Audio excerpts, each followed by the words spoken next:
आप में से कई लोग अब भी इनकम टैक्स रिटर्न फाइल नहीं किए होंगे और अंतिम समय में रिटर्न फाइल करने की कोशिश कर रहे होंगे। कई लोगों को कुछ परेशानियां भी आ रही होंगी, तो इसलिए इस बार के टैक्स गुरु शो को हमने इनकम टैक्स रिटर्न स्पेशल बनाने की कोशिश की है, जिसमें इनकम टैक्स रिटर्न से जुड़ी हुई हर दिक्कतों को दूर करने की कोशिश हम करेंगे इस शो में। नमस्कार, मैं हूं लक्ष्मण राय और आप देख रहे हैं टैक्स गुरु, और इन सारे उलझनों को दूर करने के लिए हमारे साथ हैं जानी मानी टैक्स एक्सपर्ट गौरी चड्ढा। गौरी, आपका स्वागत है। बहुत बहुत धन्यवाद कि आपने इतने व्यस्त समय में यहाँ आने के लिए समय निकालना, क्योंकि मुझे पता है कि इनकम टैक्स रिटर्न फाइल करने की बड़ी कोशिश चल रही होगी। कितने घंटे काम करने पड़ते हैं? बिल्कुल, आजकल हम 15-15 घंटे काम कर रहे हैं और स्टाफ तो कई बार इससे भी ज्यादा काम करता है। बताइए, 15 घंटे 16 घंटे काम करने के बाद भी यहाँ पे स्टूडियो आई हैं ताकि हमारे दर्शकों के सारी उलझनों को दूर किया जा सके। इसलिए अगले आधे घंटे तक कहीं जाइएगा नहीं, क्योंकि हम आपको बताने वाले हैं कि इस शो में इनकम टैक्स रिटर्न से जुड़ी हर वो बारीकियां जिनका जानना आपके लिए है बेहद जरूरी। फॉर्म 16 नहीं है फिर भी फाइल कर सकते हैं इनकम टैक्स रिटर्न। आखिर क्या है तरीका, बताएंगे इस शो में। और साथ ही साथ इनकम टैक्स रिटर्न में कैपिटल गेन्स दिखाना क्यों जरूरी है, इस पर भी हम चर्चा करेंगे। लेकिन सबसे पहले बात, इनकम टैक्स रिटर्न का फॉर्म जब भरने जाते हैं तो सबसे पहले सीए भी कहते हैं और हम लोग भी ढूंढते हैं कि फॉर्म 16 कहाँ है जिसके आधार पर हम रिटर्न फाइल करें। लेकिन कईयों को दिक्कत ये आ रही है कि फॉर्म 16 है भी नहीं, तो क्या करें। तो गौरी, पहला सवाल यही है, क्या फॉर्म 16 के बगैर भी हम आईटीआर फाइल कर सकते हैं? जी लक्ष्मण, देखिए फॉर्म 16 वैसे तो बहुत इंपॉर्टेंट डॉक्यूमेंट है। फॉर्म 16 आपका हक है, आपको अपने एम्प्लॉयर से लेना है और आप राइटफुली मांग सकते हैं कि आपको फॉर्म 16 दिया जाए समय पे। लेकिन फिर भी कुछ केसेस सामने आए हैं जहां पे एम्प्लॉयर ने फॉर्म 16 नहीं दिया है, तो वो लोग थोड़े परेशान चल रहे हैं कि बिना फॉर्म 16 के रिटर्न कैसे भरें। तो रिटर्न आप भर दीजिए बिना फॉर्म 16 के, कोई दिक्कत वाली बात नहीं है। आपको पे स्लिप्स मिलती हैं, पे स्लिप्स में आपकी जो एग्जेम्पशंस का अमाउंट होता है वो क्लैरिफाई किया गया होता है कि आपकी पर मंथ आपको कितनी एग्जेम्पशन मिली है और पर मंथ आपको कितनी सैलरी मिली है, कितना बेसिक पे है, कितना डीए है, कितना पीएफ कटा है, और ये सारी जानकारी आपके जो पे स्लिप है उसमें होती है। तो उसको आपको हर महीने का टोटल करके और क्यूमुलेटिव फिगर अपनी रिटर्न में डाल के आपको रिटर्न भर देनी है। साथ ही इसको 26 एएस से आप जरूर मैच कर लें कि आपकी जो पे स्लिप्स हैं ये 26 एएस से मैच कर रही हैं, क्योंकि अगर ये 26 एएस से मैच नहीं करेंगी तो आपको जो है नोटिस आने का चांस बन जाता है। 26 एएस से मैच नहीं करेगा तो फिर 26 एएस में कैसे बदलाव किया जाए, इस पर भी चर्चा करेंगे आगे हम। लेकिन फॉर्म 16 में एक और सवाल आता है, कई लोगों के पास नहीं है, कई लोगों के पास एक के बजाय 2 फॉर्म 16 आ जाते हैं, उनको क्या करना चाहिए? जी लक्ष्मण, ये बहुत कॉमन केस है। एक के बजाय 2 फॉर्म 16 आते हैं, क्योंकि ये तब होता है जब आपने साल के बीच में अपने नौकरी जो है उसको चेंज किया है। तो जितने समय आप पुराने एम्प्लॉयर के पास थे उन्होंने उस समय का आपको फॉर्म 16 दिया होगा, नए एम्प्लॉयर ने मार्च तक का आपको फॉर्म 16 दिया होगा, तो आपके पास 2 फॉर्म 16 आ जाएंगे। इसमें 2 केस बनते हैं। एक तो ये है कि आपने अपने नए एम्प्लॉयर को पुराने इनकम की जानकारी दी थी, तो आपको नए एम्प्लॉयर ने ही फॉर्म 16 दिया होगा और उसमें पुरानी जो इनकम है वो रिफ्लेक्ट कर रहा होगा। अगर ऐसा नहीं है, आपको 2 फॉर्म 16 मिले हैं और आपको दोनों ही एम्प्लॉयर ने बेसिक एग्जेम्पशन लिमिट भी दी होगी, आपको स्टैंडर्ड डिडक्शन भी 2 बार मिल गई होगी, लेकिन एक्चुअल में तो आप एक ही बार ले सकते हैं, तो दोनों फॉर्म 16 को क्लब करके आप रिटर्न भरेंगे और बेसिक एग्जेम्पशन लिमिट और स्टैंडर्ड डिडक्शन, बाकी डिडक्शंस जितनी है वो सब आपको एक एक बार मिलेगी। तो आपका हो सकता है कि इस केस में आपका टैक्स पेबल बन जाए। टैक्स पेबल बन जाए। हालांकि इनकम टैक्स रिटर्न से जुड़ी और कई सारी बातें हैं कि कौन सा फॉर्म चुने, एआईएस कैसे ठीक करें, कैपिटल गेन्स कैसे दिखाएं, इन सारे मुद्दों पर बातचीत करेंगे। लेकिन इस बीच हमारे साथ कई सारे फोन कॉल आ रहे हैं। एक सवाल आया मनोज गौतम जी का, जो फोन लाइन पर बने हुए हैं। मनोज जी नमस्कार, क्या सवाल आपके पास? अरे सर, मेरा ये है कि मैं सैलरीड पर्सन हूँ। ठीक है। और स्टॉक मार्केट में कुछ स्टॉक्स हैं और क्या कहते हैं म्यूचुअल फंड है। डिविडेंड आया हुआ है जो है, तो उस पर टैक्स जो देना है, तो उसके लिए जो है आईटीआर 1 भरना पड़ेगा या आईटीआर 2 भरना पड़ेगा? ठीक है, देखिए आपकी अगर तो सैलरी इनकम है और डिविडेंड से इनकम है, तो जो डिविडेंड की इनकम होती है वो इनकम फ्रॉम अदर सोर्सेज में जाती है, जो आप आईटीआर 1 में आसानी से दिखा सकते हैं। लेकिन आप स्टॉक्स में भी इन्वेस्ट करते हैं, तो इसमें 2 चीज़ें हो सकती हैं। एक तो ये है कि आप लॉन्ग टर्म के लिए इन्वेस्ट कर रहे हैं, स्टॉक खरीद के रख रहे हैं, बेच नहीं रहे हैं, तो आपको कोई कैपिटल गेन नहीं होगा। उस केस में आप आईटीआर 1 ही भरेंगे। लेकिन अगर आप बार बार खरीद बेच कर रहे हैं और आपको कैपिटल गेन हुआ है या बिजनेस इनकम हुई है, एफ&ओ से हुआ है, इंट्राडे से हुआ है, तो आपको अगर कैपिटल गेन हुआ है तो आईटीआर 2 भरनी होगी, और बिजनेस इनकम है यानी एफ&ओ, इंट्राडे या वॉल्यूम ज़्यादा है, फ्रीक्वेंसी ज़्यादा है, तो नॉर्मल बिजनेस इनकम दिखानी होगी आपको आईटीआर 3 में। तो इस तरीके से आप ITR 1 भरना है कि ITR 2 भरना है या फिर 3 भरना है, इस बात का बंटवारा कर सकते हैं। लेकिन ये कन्फ्यूजन सिर्फ गौतम जी के पास नहीं है, मुझे लगता है कई लोगों के अंदर कन्फ्यूजन होता है कौन सा फॉर्म भरें। तो अगर आप एक बार बता सकें संक्षिप्त में कि किन लोगों के लिए कौन सा फॉर्म ज़्यादा उपयोगी, कौन सा फॉर्म भरें वो। ठीक है, देखिए सबसे पहले तो आता टोटल है कितने आपका, फॉर्म होते हैं वैसे? देखिए वैसे 7 फॉर्म्स होते हैं, मैं आपको फर्स्ट 6 बताती हूँ जो आपके लिए रेलेवेंट हो सकते हैं। पहला जो फॉर्म होता है ITR 1 सबसे आसान होता है भरना। उसकी कुछ कंडीशंस हैं, उसकी कंडीशंस हैं कि आपकी सैलरी इनकम होनी चाहिए, income from house property, 1 house property हो सकती है और इनकम फ्रॉम अदर सोर्सेज हो सकती है। अगर आपकी कैपिटल गेन या बिजनेस इनकम है तो आप ITR 1 नहीं भर सकते। साथ ही आप किसी कंपनी में डायरेक्टर हैं या अनलिस्टेड शेयर होल्डिंग रखते हैं तो भी आप ITR 1 नहीं भर सकते। और अगर आपकी इनकम 50 लाख से ज़्यादा है या आप फॉरेन कंट्री के एसेट में आपके पास कोई एसेट है या साइनिंग अथॉरिटी भी है तो भी आप ITR 1 नहीं भर सकते। इन केसेस में आपको ITR 2 भरनी होगी। ITR 2 तब है जब आप ITR 1 में फॉल नहीं करते या आपकी कैपिटल गेन की इनकम है तो ITR 2 आप भरेंगे। अगर आपकी कोई बिजनेस इनकम है जिसमें आप प्रॉफिट एंड लॉस अकाउंट और PNL जो प्रॉफिट एंड लॉस अकाउंट और बैलेंस शीट बनाते हैं उस केस में आपको ITR 3 भरनी होगी। और अगर आप प्रिजम्पटिव में जाना चाहते हैं, जो प्रिजम्पटिव स्कीम होती है सेक्शन 44AD और सेक्शन 44ADA, जिसमें आप अपने ग्रॉस टर्नओवर का एक परसेंटेज अपना प्रॉफिट डिक्लेयर करते हैं, एक्चुअल करते हैं और उसको आप ITR 4 में दिखाते हैं। ITR 5 होती है पार्टनरशिप फर्म्स और LLPs के लिए और ITR 6 होती है कंपनीज के लिए। तो ये कुछ ITRs हैं जो आपको देख के आराम से समझ के कि कौन सी ITR आपके लिए एप्लीकेबल है तब भरनी है। जिस तरीके से सरकार बार बार कहती है कि हम लोग ITR फॉर्म को काफ़ी ज़्यादा सरल कर दिए तो लोग खुद से इनकम टैक्स रिटर्न फॉर्म भरना शुरू कर देते हैं, तो अक्सर गलतियां कौन कौन से करते हैं लोग, वो जरा बता दीजिए जिससे बचा भी जाए। देखिए सबसे पहले तो जिस तरह हम शुरू में डिस्कस कर रहे थे कि AIS और 26 ईयर्स चेक करना बहुत ज़रूरी है, तो कुछ लोग जल्दबाजी में रिटर्न भर देते हैं, अपने बाकी डॉक्यूमेंट्स चेक नहीं करते, 26 ईयर्स चेक नहीं करते, AIS चेक नहीं करते और उसमें मिसमैच आ जाता है तो उसमें नोटिस आने का डर होता है। इसके अलावा जैसे मैंने आपको बताया कि कैपिटल गेन्स लोग भूल जाते हैं कि उनका कैपिटल गेन है और AIS में रिफ्लेक्ट कर रहा होता है, वो खाली अपनी सैलरी इनकम दिखा के रिटर्न भर देते हैं। अच्छा, कई लोगों को ये नहीं पता लगता कि कैपिटल गेन क्यों हुआ है। कई लोगों ने STP लगाई होती है, तो STP का मतलब होता है कि पहले आपने पैसा रिडीम किया उसके बाद री इन्वेस्ट किया, तो उस केस में भी कैपिटल गेन लगता है, तो वो इन्फॉर्मेशन रह जाती है। या कोई सोर्स ऑफ इनकम आपकी रह जाती है, जैसे आपको कहीं से इंटरेस्ट आया या आपको FD का इंटरेस्ट आया, सेविंग्स का इंटरेस्ट आया। कई लोग सोचते हैं कि सेविंग्स का इंटरेस्ट 10,000 तक एग्जेम्प्ट होता है, सीनियर सिटीजन के केस में 50,000 तक एग्जेम्प्ट होता है, तो वो दिखाने की जरूरत नहीं है, लेकिन वो भी दिखाना जरूरी है। एग्जेम्पशन क्लेम कर सकते हैं आप, या आप अपनी डिडक्शन को गलत क्लेम कर लेते हैं। तो ये कुछ गलतियां हैं जो आमतौर पे लोग करते हैं, लेकिन आपको उन गलतियों से बचना चाहिए क्योंकि बाद में अगर नोटिस आएगा तो फिर आपको अलग पछड़े में पड़ना पड़ेगा। तो ये सारी गलतियां ना करें और जो गौरी ने बताया आपकी कौन सा ITR फॉर्म आपके लिए उपयोगी है उसी फॉर्म को भरें।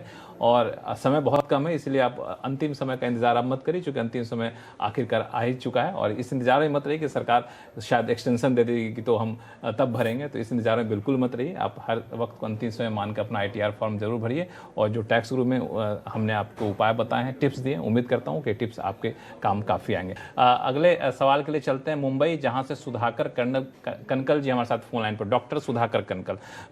सुधाकर जी नमस्कार। हेलो जी नमस्कार। गुड आफ्टरनून लक्ष्मण जी, गुड आफ्टरनून जी नमस्कार। आप डॉक्टर पेशे से हैं कि PhD? Sudhakar Kankar, practising paediatrician, child specialist in from Chembur. हाँ बताएं। माय क्वेश्चन इज, हाँ my daughter is NRI for last 7 years. ठीक है। And her total income for this year is 2,38,000 only. Out of this, 1,20,000 is dividend income from Indian companies. ठीक है।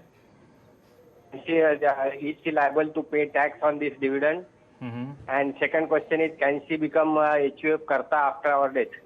ठीक है, ठीक है, आपके सवाल का जवाब मिलेगा। गौरी क्या सुझाव होगा? देखिए क्योंकि वो NRI हैं तो इंडिया में उनको रिटर्न तभी भरनी है जब उनकी इंडिया में अखरू या अराइज हो रही है इनकम और वो 2.5 लाख से ऊपर है। अब आपने बोला कि आपकी इनकम 2,30,000 या 36,000 जो भी आपने बताया, 2.5 लाख से कम का अमाउंट आपने बताया, 2,38,000, तो आपको रिटर्न भरने की जरूरत नहीं है। लेकिन आपका शायद TDS कटा होगा इस डिविडेंड पे और बाकी इनकम पे, तो अगर आपको उसका रिफंड लेना है तो आपको रिटर्न भरनी जरूरी है। अगर आप रिटर्न नहीं भरेंगे तो वो रिफंड नहीं आएगा, बट एज पर लॉ आप रिटर्न अगर नहीं भी भरेंगे तो कोई दिक्कत नहीं है। तो फिलहाल वक्त है छोटे से ब्रेक का। ब्रेक के बाद बताएंगे कि कैपिटल गेन को आईटीआर में दाखिल करना कितना है जरूरी, बताएंगे छोटे से ब्रेक के बाद।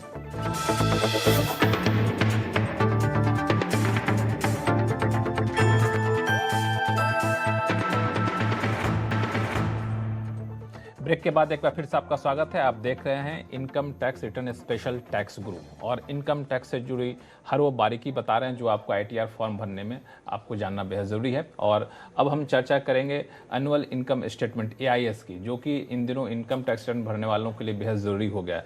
तो ये जो एआईएस है गौरी, मैं मान के चलता हूँ जो लोग आईटीआर फाइल कर रहे हैं उनको एआईएस जरूर देखना चाहिए। जी बिल्कुल, देखिए पहले 26AS मेन डॉक्यूमेंट हुआ करता था, आज भी 26AS मेन डॉक्यूमेंट है, लेकिन इसी के साथ साथ AIS भी एक डॉक्यूमेंट ऐड हो चुका है पिछले साल से, जिसके अंदर बहुत डिटेल में जानकारी दी जाती है। तो AIS चेक करना बहुत ज़रूरी है। अगर AIS चेक नहीं करेंगे तो कोई ना कोई इन्फॉर्मेशन आपकी ज़रूर रहेगी, जो मेरा एक्सपीरियंस कह रहा है पिछले 2 साल से। लेकिन इसमें कई बार ये देखने को मिलता है कि AIS में ऐसी जानकारी भी होती है जो टैक्स पेयर को पता भी नहीं होता है। कई बार वो जानकारी गलत भी होती है तो सही भी होती है। सबसे पहली बात तो सवाल तो ये कि अगर मान लें गलत जानकारी तो कैसे ठीक करें? देखिए लक्ष्मण, बिल्कुल आपने ठीक कहा, लोगों को पता ही नहीं होता AIS में क्या जानकारी आ रही है। तो सबसे पहले तो मैं आपको बता दूं, अगर AIS में गलत जानकारी आ रही है तो आपके पास फीडबैक का ऑप्शन होता है, विच इज़ ऑप्शनल, ज़रूरी नहीं है आपको डालना है। अगर कोई गलत जानकारी है तो उसको रेक्टिफाई करा सकते हैं फीडबैक के जरिए। दूसरी बात यह है, बड़ी इंटरेस्टिंग बात है कि इस बार ये, और पिछली बार भी ये एक्सपीरियंस किया था, इस बार तो बहुत ज़्यादा एक्सपीरियंस किया है ये, कि क्लाइंट्स को पता ही नहीं है कि उनका कैपिटल गेन भी आ रहा है। कोई क्लाइंट आता है, वो कहते हैं जी हमारी तो खाली सैलरी इनकम है, और अपना फॉर्म 16 दे के चले जाते हैं। हम उनका AIS चेक करते हैं तो पता लगता है कि उनकी तो कैपिटल गेन भी हुई है, और काफ़ी अच्छे बड़े बड़े अमाउंट्स की कैपिटल गेन है जो उनको पता ही नहीं है। फिर वो अपने ब्रोकर से बात करते हैं तो पता लगता है कैपिटल गेन है। तो आप ये इन्फॉर्मेशन मिस मत कीजिए, क्योंकि अगर आपने कैपिटल गेन की इन्फॉर्मेशन नहीं दी अपने रिटर्न में तो आपको नोटिस आने का चांस बिल्कुल बनता है। ऐसा भी होता है कि कैपिटल गेन्स का पता नहीं होता है टैक्स पेयर्स को और AIS में दिख रहा होता है, ऐसे कौन से बिल्कुल कमाल की बात है लक्ष्मण, ऐसा बहुत कॉमनली देखा जा रहा है कि टैक्स पेयर्स को पता ही नहीं है कि उनका कैपिटल गेन है, और AIS में देख के उनके जो प्रोफेशनल्स हैं, CAs हैं, और जिनसे भी वो रिटर्न भरवाते हैं, वो बता रहे हैं कि आपका AIS में तो कैपिटल गेन आ रहा है, आप उसकी जानकारी भी तो दीजिए। तो कैपिटल गेन्स की जानकारी देना बहुत जरूरी है, वरना महंगा पड़ सकता है। बिल्कुल, नोटिस आ सकता है इस केस में। अगर आप कैपिटल गेन की जानकारी नहीं देते हैं और सरकार के पास ऑलरेडी इन्फॉर्मेशन है कि आपने सेल की है म्यूचुअल फंड्स की या शेयर्स की, तो आपको, या प्रॉपर्टी की, कोई भी कैपिटल, किसी भी तरह का कैपिटल गेन, तो आपको नोटिस बिल्कुल आ सकता है। तो इसमें जो AIS में कैपिटल गेन्स दिखाता है, जो देनदारी बनती है, वो पूरा कैलकुलेट करके बताता है? तो जो नहीं, देखिए कैलकुलेट करके नहीं बताता, वो सिर्फ ये बताता है कि आपने सेल की है इतने अमाउंट की, और वो अमाउंट भी गलत हो सकता है, लेकिन आपको ये तो पता लग गया ना कि आपकी जानकारी सरकार के पास है कि आपने सेल किया है। तो आपने रिटर्न में सही जानकारी देनी है और सही रिटर्न में देनी है। जैसे अगर आपका कैपिटल गेन नहीं है तो आप तो ITR 1 भर देंगे, कैपिटल गेन है तो आपको ITR 2 भरनी है। तो आपको इस चीज का भी ध्यान रखना है कि आप कौन सी रिटर्न चूज कर रहे हैं। तो ये बड़ा ही खतरनाक सा फॉर्म है, फॉर्म 6 AIS। मुझे लगता है इसको हर किसी को जानना चाहिए, और कोई इनकम आप छुपाना चाहते हैं तो छुपा नहीं सकते, इसलिए बिल्कुल ईमानदारी से भर दीजिए। हाँ, कोई जानकारी है जहाँ पे आपको गलती दिख रही है तो आप इसको ठीक करने का मौका भी यहाँ पे आपको मिलता है। चलिए अब चलते हैं ठाणे, जहाँ से हमारे साथ शार्दुल जी फोन लाइन पर हैं। शार्दुल जी नमस्कार, क्या करते हैं आप? मैं प्राइवेट सेक्टर में ऑडिट के फॉर्म में, मतलब मैं हूँ एज अ ऑडिटर। अरे वाह, अरे तब तो आपको टैक्स की कई सारी चीजें पता होंगी पहले से। बताएं क्या सवाल आपके पास? तो मेरे 2 सवाल है। तो पहला तो ये है कि अगर मैं कंपनी क्वार्टर में रहता हूँ तो जो क्वार्टर है वो कंपनी प्रोवाइड करती है, और उसके अलावा अगर मैंने दूसरा अगर फ्लैट लिया रहेगा तो उस पे अगर जो रेंट मिलता है, जो रेंट पे मैंने दिया है वो फ्लैट, तो जो रेंट मिलता है तो उसका जो इनकम है हाउस प्रॉपर्टी का, तो क्या मैं वो ITR 1 में दिखा सकता हूँ? बिकॉज अभी तो मैं कंपनी के क्वार्टर में रहता हूँ। लक्ष्मण, देखिए जो ITR 1 है उसके कुछ कंडीशंस हैं, तो अगर आप वो सारे कंडीशंस फुलफिल करते हैं, जैसे कि आप किसी कंपनी में डायरेक्टर नहीं है, आपके पास कोई अनलिस्टेड शेयर्स नहीं है, आपकी इनकम 50 लाख के ऊपर नहीं है, और आपकी 2 हाउस प्रॉपर्टी से इनकम नहीं है, और आपकी कोई बिजनेस इनकम नहीं है, कैपिटल गेन इनकम नहीं है, तो आप ITR 1 भर सकते हैं। तो ITR 1 अगर आपकी नॉर्मल सैलरी इनकम आती है जो 50 लाख से कम है, और साथ ही आपका वन हाउस प्रॉपर्टी से आपकी इनकम आ रही है तो आप ITR 1 बिल्कुल भर सकते हैं, लेकिन ये जो बाकी कंडीशंस मैंने बताई वो देख लीजिएगा। अगर वहां से कहीं आप फॉल करते हैं उस किसी कंडीशन में तो आपको ITR 2 भरनी होगी। एक सवाल लेते हैं तरुण जी का, और इनका सवाल ईमेल के जरिए आया है। दरअसल इनके पिताजी पिछले साल रिटायर हुए हैं और उन्होंने इनके सेविंग अकाउंट में 30 लाख रुपए ट्रांसफर कर दिए। अब ये जानना चाहते हैं कि ये अपने इस राशि को जो उनके पिताजी ने इनको ट्रांसफर किया है, इसको ये कैसे अपने ITR में दिखाएं। पेचीदा सवाल है कि नहीं, ऐसा होता है? देखिए बहुत कॉमन है, अपने फैमिली में से किसी से भी कोई भी रकम आपको गिफ्ट में मिलना बहुत कॉमन चीज़ है। फादर ने अपने सन को दी है तो ये सेक्शन 56 में पूरी तरह से एग्जेम्प्ट होती है, इसके ऊपर आपको कोई टैक्स नहीं देना होता। अब बात आती है कि इसको ITR में दिखाना है या नहीं दिखाना है, तो इस पे अलग अलग प्रोफेशनल्स के अलग अलग व्यू हैं। कुछ लोग कहते हैं दिखाने की ज़रूरत नहीं है, कुछ लोग कहते हैं दिखाना ज़रूरी है। तो मेरे हिसाब से आपको दिखा देना चाहिए। एग्जेम्प्ट कॉलम में एग्जेम्प्ट इनकम में आप इसको दिखा दें कि आपको इतनी रकम मिली है जो कि एग्जेम्प्ट है। साथ ही साथ जो हम हमेशा बताते हैं, स्पेशली क्योंकि ये रकम भी बड़ी है, तो आप एक गिफ्ट डीड ज़रूर बनवा लें या उनसे ईमेल पे या एक लेटर ले लें कि उन्होंने आपको ऑनलाइन ये पैसा ट्रांसफ़र किया है, ये चेक नंबर है, ऑनलाइन ट्रांसफ़र किया है तो रेफरेंस नंबर है, इस डेट पे ट्रांसफ़र किया है और एक गिफ्ट के तहत आपने ट्रांसफ़र किया है। तो आपको आगे चल के अगर कभी केस लगता है या कोई नोटिस आता है तो कोई परेशानी नहीं होगी।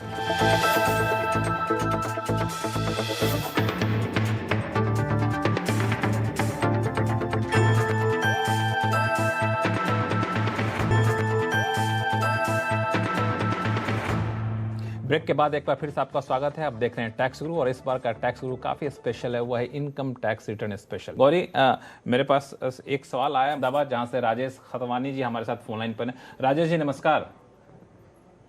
लक्ष्मण जी नमस्कार, एंड गौरी मैम नमस्कार। मैं आप सबका बहुत आभारी हूँ कि इतना इंफॉर्मेटिव शो देखने को मिल रहा है।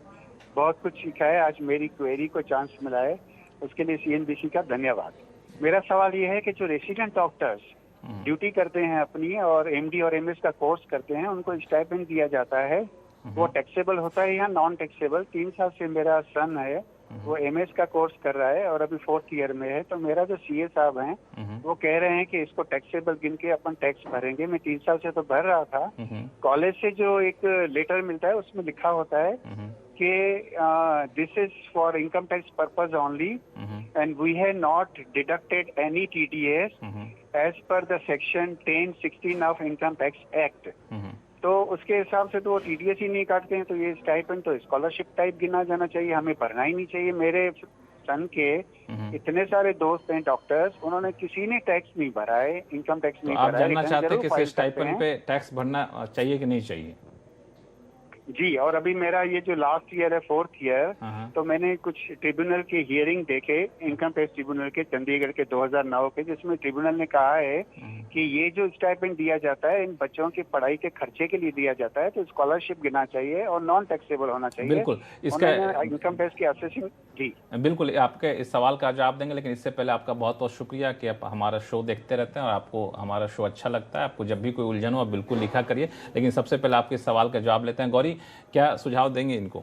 देखिए, सब जो जानकारी इनके पास है, मैं कहूँगी बिल्कुल सही आपने रिसर्च की है और बिल्कुल सही जानकारी आपके पास है।